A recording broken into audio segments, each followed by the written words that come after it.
అండి welcome back to my channel. మనకి ఇక్కడ వచ్చేసరికి ఏంటంటే national institute of pharmaculture education and research Ahmedabad ఉంది కదా. సో ఎన్ఏపిఆర్ అంటారు. సో ఇందులో కొన్ని ఉద్యోగాలు అనేది భర్తీ చేశారు. Accountant, junior assistant, multi tasking staff and also కొన్ని మెడికల్ జాబ్స్ కూడా చాలా డిఫరెంట్ టైప్స్ అయితే రిలీజ్ చేశారు.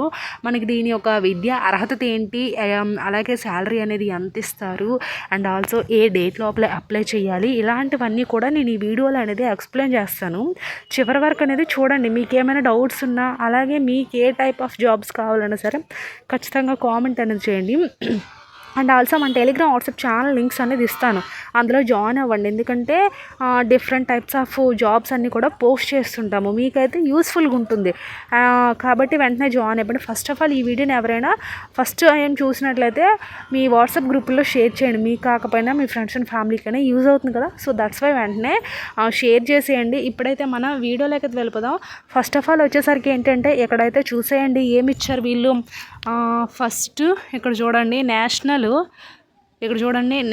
Institute of pharmaculture education and research Ahmedabad అనేది ఇచ్చారు కదా. Department of pharmaculture, minister of chemical and fertilizer, government of India అని అయితే ఇచ్చారు. సో అది అండ్ వీళ్ళ యొక్క నెంబర్స్, వెబ్సైటు, మెయిల్ ఐడి కూడా ఇచ్చారు. మీకు ఇవి యూస్ఫుల్గా ఉంటుందంటే మీకు ఫర్దర్ ఇన్ఫర్మేషన్ ఏమైనా ఒక అప్లికేషన్ ఫామ్ అనేది ఫిల్ చేసేటప్పుడు, రిజిస్ట్రేషన్ చేసేటప్పుడు మీకు ఏమైనా డౌట్స్ వచ్చినా, లేకపోతే ఫర్దర్ ఇంకేమైనా జాబ్స్ ఇందులో ఎప్పుడెప్పుడు పడతాయని తెలుసుకోవాలన్నా సరే వీళ్ళ యొక్క అఫీషియల్ వెబ్సైట్ ఉంది, మెయిల్ ఐడి ఉంది, ఫోన్ నెంబర్ ఉంది.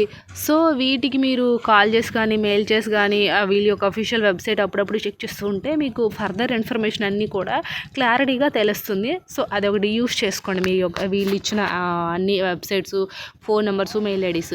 సో అది మనకి ఎంప్లాయ్మెంట్ నోటిఫికేషన్ నుంచి అయితే ఇచ్చారు. సో డేటెడ్ ఎప్పుడు కూడా ఇక్కడ ఇచ్చారు, మెన్షన్ చేశారు. The National Institute of Pharmaculture Education and Research Ahmedabad Institute of National Importance established by the Act మనకి ఇది Parliament of under the Aegis Department of Pharmaculture, Ministry of Chemicals and fertilization, మనకి fertilizers government of India అయితే ఇచ్చారు కదా. Online applications are invited from the eligible suitable Indian nationals. So ఇక్కడ Indian nationals ఎవరైనా సరే apply అనేది చేయొచ్చు, అంటే లైక్ మేల్ అయినా ఫీమేల్ అయినా. సో ఇక్కడ ఓన్లీ మేలే, ఓన్లీ ఫీమేలే అప్లై చేయండి అని అయితే వీళ్ళేమి ఇక్కడ మెన్షన్ చేయలేదు. Indian nationals every male and female కూడా ఇక్కడ అప్లై అనేది చేసుకోవచ్చు. ఇవి పర్మనెంట్ గవర్నమెంట్ జాబ్స్ కాబట్టి మీకు అయితే చాలా యూస్ఫుల్గా అనేది ఉంటుంది. కాబట్టి చాలా రకాల డిపార్ట్మెంట్లో ఉండే పోస్టులు అన్నీ కూడా వీళ్ళు నోటిఫికేషన్ అనేది ఇచ్చారు ఇవి. అండ్ ఇక్కడ ఏంటంటే వీళ్ళు డైరెక్ట్ రిక్రూట్మెంట్. సో ఇది డైరెక్ట్ రిక్రూట్మెంట్ కాబట్టి మీకు కొంచెం యూజ్ అనేది ఉంటుంది. ఇవి కాంట్రాక్ట్ బేసిస్, అవుట్ సోర్సెస్ అట్లాంటివంతా కాదు, ఇవి డైరెక్ట్ రిక్రూట్మెంట్ అది. అండ్ ఇక్కడ చూడండి detailed of non faculty of posters అనేది ఇచ్చారు. అయితే ఇందులో చూసుకునేసరికి ఏంటంటే name of the post, salary, ఎన్ని వేకెన్సీస్, రిజర్వేషను, ఏజ్ లిమిట్, ఇలా కంప్లీట్ ఇన్ఫర్మేషన్ అనేది ఇచ్చారు. ఫస్ట్ ఏమి ఇచ్చారు, ఫైనాన్స్ అండ్ అకౌంట్ డిపార్ట్మెంట్లో మనకి ఏంటంటే 1 వేకెన్సీ ఉంది. మనకి 7th CPC లెవెల్ మనకి ఏంటంటే ఇందులో 7th CPC లెవెల్ అనేది శాలరీ అనేది ఉంటుంది.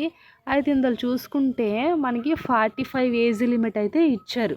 టోటల్ అంతా ఏజ్ రిలాక్సేషన్స్ అంతా కలుపుకొని సో 45 ఇయర్స్. అలాగే లైబ్రరీ అండ్ ఇన్ఫర్మేషన్ ఆఫీసర్ ఒకటి, అలాగే estate security officer, medical officer, guest house hospitals supervisors and scientist, అలాగే technical supervisor, administrative officer, security and registrar, public relation officer. So ఇలా different types అయితే ఇక్కడ release చేశారు. Junior technical assistant, assistant grade, receptionist, accountant, technical assistant, ఇలా వీళ్ళు different టైప్స్గా release అనేది చేశారు. ఇవన్నీ కూడా ఏజ్ లిమిట్ 35, 27, 40, 45 ఇవంతా కూడా వీళ్ళు ఇచ్చే ఒక్కొక్క పోస్ట్కి ఒక్కొక్క ఏజ్ లిమిట్ అనేది ఇచ్చారు. సో మీరు ఏ పోస్ట్కి అప్లై చేయాలనుకుంటున్నారో దాని యొక్క ఏజ్ లిమిట్ చూసి అప్లై అనేది చెయ్యండి. అండ్ ఆల్సో ఇంకా ఏమి ఇచ్చారు, ఇంపార్టెంట్ డేట్స్. మనకి ఇంపార్టెంట్ డేట్ ఏంటి, date of the online application already February 22 start అయిపోయింది. And last date of online application payment of fee ఎప్పుడు మనకి March 23 అనేది ఇచ్చారు.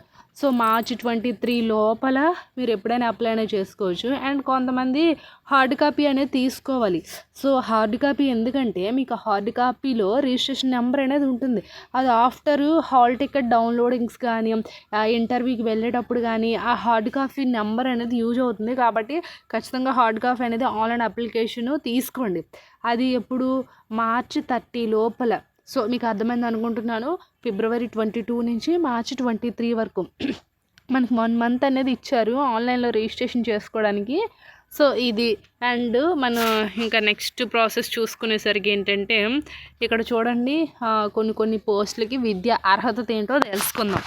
ఇక్కడ ఏమి ఇచ్చారు విద్యా అర్హతకు వచ్చేసరికి ఫస్ట్ మనకి ఫైనాన్స్ అకౌంట్ ఆఫీసర్ ఉంది కదా, దానికి పోస్ట్ గ్రాడ్యుయేషన్ ఖచ్చితంగా ఉండాలంట. ఈ పోస్ట్ గ్రాడ్యుయేషన్ అనేది చేసిన వాళ్ళు ఖచ్చితంగా ఉండాలి. అలాగే లైబ్రరీ ఇన్ఫర్మేషన్ వాళ్ళకి గ్రాడ్యుయేషన్ లైబ్రరీ సైన్స్లో ఎడ్యుకేషన్ క్వాలిఫికేషన్ ఉండాలి. అండ్ సెక్యూరిటీ వాళ్ళకి ఏంటంటే బ్యాచులర్ డిగ్రీ ఎనీ డిసిప్లిన్ మీకు బ్యాచులర్ డిగ్రీ అనేది చేసిన వాళ్ళు అనేది ఉండాలి. అండ్ ఆల్సో మనకి ఇక్కడ ఏంటంటే మెడికల్ ఆఫీసర్ ఖచ్చితంగా ఎంబీబీఎస్ అనేది ఖచ్చితంగా ఉండాలి. అండ్ గెస్ట్ హౌస్ ఆఫీసర్ వీళ్ళకి ఏంటంటే బ్యాచులర్ డిగ్రీని. అండ్ సైంటిస్ట్ ఏంటంటే ఎంఎస్సి ఎంఫార్మా చేసి ఉండాలి. ఇలా ఒక్కొక్క క్వాలిఫికేషన్ అనేది ఉంది. ఇదంతా మీరు చూడండి, ఇక్కడ చాలా ఉన్నాయి మనకి. అలాగే జూనియర్ టెక్నికల్ ఆఫీసర్కి వచ్చేసరికి ఏంటంటే 10+2 అనేది ఖచ్చితంగా ఉండాలంట. ఈ జూనియర్ టెక్నికల్ అసిస్టెంట్ వాళ్ళకి 10+2 ఇంటర్ చేసిన వాళ్ళు దీనికి అప్లై అనేది చేసుకోవచ్చు. ఇంకా మనకి అసిస్టెంట్ గ్రేడ్ 2 వాళ్ళకి డిగ్రీ అనేది కంప్లీట్ అయితే అయి ఉండాలి.